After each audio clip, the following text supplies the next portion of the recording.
అందరికీ నమస్తే అండి. సో ఈ రోజు నుంచి అసెంబ్లీ సమావేశాలు ప్రారంభమయ్యాయి. ప్రస్తుతం అసెంబ్లీ సమావేశాలు జరుగుతున్నాయి. ప్రభుత్వ పెద్దల భజనలో సభ్యులు తరిస్తున్నారు, మురిసిపోతున్నారు, మెరిసిపోతున్నారు. అసలు వాళ్ళ మాటల్లో అసలు తిరుగులేదనమాట. భజనకు మరి పోటీ పడుతున్నారనమాట. సో ఇది జగన్మోహన్ రెడ్డి గారికి రాజకీయంగా, ఇప్పుడు రాజకీయాల్లో ఎవరు కూడా శాశ్వత శత్రువులు, శాశ్వత మిత్రులు ఉండరు. రాజకీయాల్లో ఎప్పుడు కూడా హత్యలు ఉండవు, ఆత్మహత్యలు అంటారు కదా. సో జగన్మోహన్ రెడ్డి గారి రాజకీయ జీవితం మొత్తం మీద ప్రస్తుతం ఈ అసెంబ్లీ సెషన్స్ని ఎగ్గొట్టడం చారిత్రక తప్పిదం. పొలిటికల్గా తన పార్టీని తాను సమాధి చేసుకున్నట్టే అని నేను అభిప్రాయపడతాను. ఎందుకంటే గత అసెంబ్లీ సెషన్స్కి ఈ అసెంబ్లీ సెషన్కి తేడా ఏమిటంటే, ఇప్పుడు ప్రభుత్వం దూకుడుగా ఉంది. ఆ సంక్షేమ పథకం ఇచ్చేసాం, ఈ సంక్షేమ పథకం ఇచ్చేసాం, విపరీతంగా సూపర్ సిక్స్ ఇచ్చేసాం, అది ఇదని చెప్పి దూకుడుగా ఉంది. కానీ అనేక సమస్యలు ప్రజలను వెంటాడుతున్నాయి. చాలా సమస్యలు ఉన్నాయి. ప్రభుత్వం ఏమో భజన చేసుకుంటుంది, సెల్ఫ్ డబ్బా కొట్టుకుంటుంది. మరి అయ్యే మా బాబు మీరు సెల్ఫ్ డబ్బా కొట్టుకుంటున్నారు, కానీ సామాన్యులకు చూస్తే ఇన్ని సమస్యలు ఉన్నాయి అని అడగడానికి ఒక సరైన ప్లాట్ఫామ్ అసెంబ్లీ. దాన్ని వాడుకోవడానికి వైసీపీకి ఎందుకు నోలు రావట్లేదు? ఎందుకు ఆ ప్లాన్ లేదు? చూడండి, ఇప్పుడు విద్యుత్ కోతలు విపరీతంగా ఉన్నాయి, ప్లస్ విద్యుత్ బిల్లులు విపరీతంగా పెరిగాయి. మేము అధికారంలోకి వస్తే కరెంటు ఛార్జీలు తగ్గిస్తాము అని చెప్పిన వాళ్ళు 2 సార్లు పెంచారు, 3వసారి పెంచడానికి రెడీ అవుతున్నారు. అసెంబ్లీ వేదికగా అడిగితే ఎంత బాగుంటుంది? ఏ మంత్రి గారు నిలబెట్టో లేదంటే ప్రభుత్వాన్ని కడిగేయచ్చుగా. అధికార పార్టీ వాళ్ళని అడగడానికి ఇది మంచి పాయింట్ కదా. ఒకవేళ అసెంబ్లీలో అడగనివ్వకపోతే అప్పుడు అసెంబ్లీ బయటకు వచ్చి చెప్పొచ్చుగా. అలాగే యూరియా కొరత ఈ మధ్య ఖరీఫ్లో రైతులు ఎంత ఇబ్బంది పడ్డారో కల్లారా చూసాం. అలాగే ఆరోగ్యశ్రీ హాస్పిటల్స్ ఇవాళ నుంచో నిన్నటి నుంచో హాస్పిటల్స్ సేవలు నిలిపేస్తున్నారు. వాళ్ళకు బిల్లులు బకాయి ఉన్నాయి, అది అసెంబ్లీ వేదికగా అడగొచ్చుగా.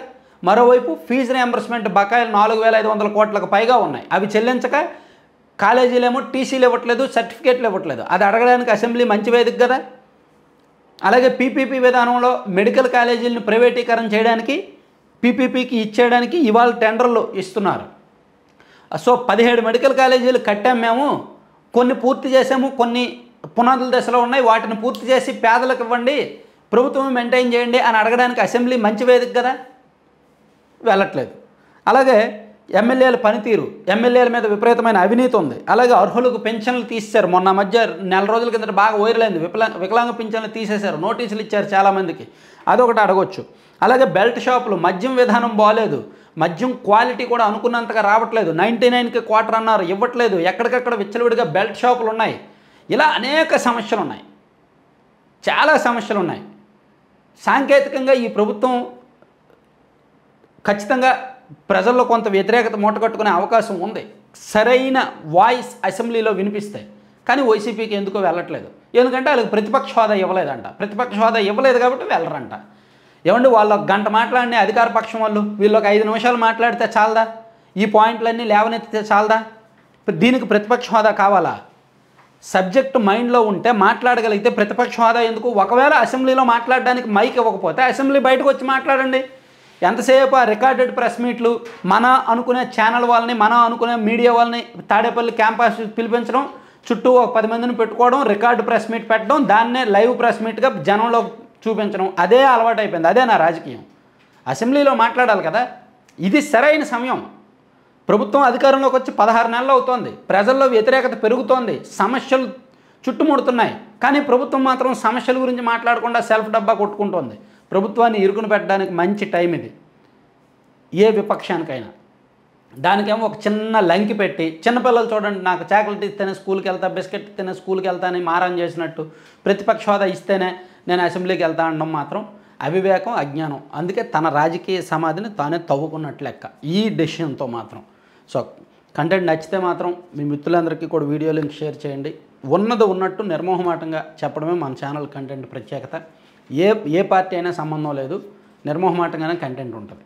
సరే, చివరి వరకు చూశారు కదా. ఒక చిన్న ప్రమోషన్ అండి, laddupalem.com అని. ఇది ఎందుకు మనం ప్రమోట్ చేస్తున్నామంటే, ఇక్కడ దొరికే ప్రొడక్ట్స్ మీకు ఎక్కడ దొరకవు. ఏబీసీ పౌడర్ కానీ, మునగాకు పౌడర్ కానీ, ప్రోటీన్ పౌడర్ కానీ, ఒకసారి వీటి బెనిఫిట్స్ మీరు నెట్లో చూడండి. మీకు బయట ఉన్న రేట్లు ప్లస్ వీళ్ళ దగ్గర ఉన్న రేట్లు కంపేర్ చేయండి. వీళ్ళ దగ్గర హై క్వాలిటీ ఉంటుంది, plus pure organic based ingredients వాడతారు, అండ్ ఇన్ టైం డెలివరీ ఉంటుంది. ఇటువంటి పౌడర్స్తో పాటు వీట్ స్ప్రౌట్స్ పౌడర్ అని, అలాగే డ్రై డేట్స్ పౌడర్ అని అందరూ అన్ని వర్గాల వారు వాడచ్చు. ఒకసారి వీటి బెనిఫిట్స్ నెట్లో సెట్ చేసి బుక్ చేసుకోండి. అలాగే ఒక 20 రకాల లడ్డూలు ఉంటాయి. సీడ్స్ కానీ మిల్లెట్స్ కానీ డ్రై ఫ్రూట్స్తో చేసిన 20 రకాల లడ్డూలు వీళ్ళ దగ్గర ఉంటాయి. అలాగే హాట్ స్నాక్స్ ఉంటాయి. పిల్లలు స్కూల్ నుంచి వచ్చాక ఏ జంక్ ఫుడ్ పెట్టాకంటే ఈ మిల్లెట్స్తో చేసిన హాట్ స్నాక్స్ పెట్టండి. జంతికలు, మురుగులు, రిబ్బన్ పకోడా అటువంటివి పెట్టడం మంచిదన్నమాట. సో వీలైతే లడ్డూపల్లెం.com వెబ్సైట్లో విజిట్ చేసి మీకు ఏం కావాలో ఆర్డర్ ఇవ్వండి. లేదా 9997839994 ఆ నెంబర్కి కాల్ చేసి లేదా వాట్సాప్లో మెసేజ్ పెట్టి ఆర్డర్ చేసుకోవచ్చు. Thank you.